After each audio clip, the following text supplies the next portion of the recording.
Another thing that I have observed in the market is a lot of investors end up buying or investing in property without doing the total cost, what that investment is going to cost them. So if you're looking to invest, don't just look at how much you need to pay for that unit in terms of the purchase price. There are other incidental costs that come with the property. So if you're looking to buy an apartment, say for investment, you need to consider the legal fees, you need to consider stamp duty, you need to consider service charge deposits, and even after owning the property, there are other operational costs that come with running the property. It's just like a car, like I had mentioned in one of my previous videos. You cannot just buy a car and just start driving and think that the fuel will never run out. You need to budget for fuel. If it's not an electric car, you need to budget for insurance. You need to budget for service parts, because there is nothing that does not wear and tear.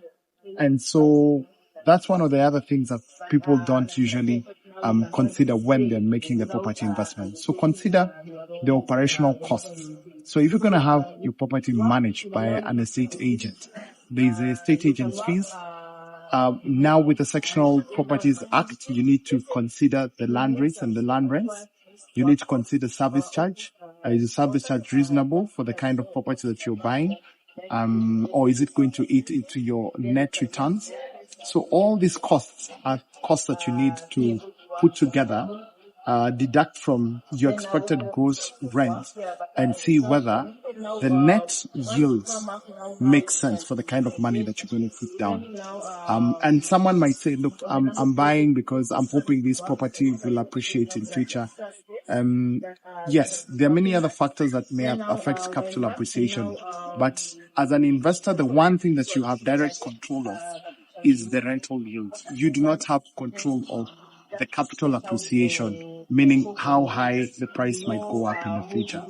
So if you're looking to invest, work with the net rental yield. The capital appreciation is something you have no control over. It's something that market factors actually influence. And you and I know that we do not have control over market factors. We do not have control over, say, the kind of supply that we're looking at in Nairobi.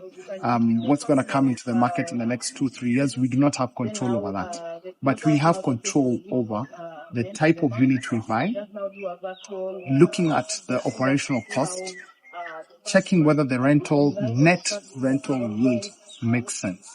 So, like I keep saying, do your homework so that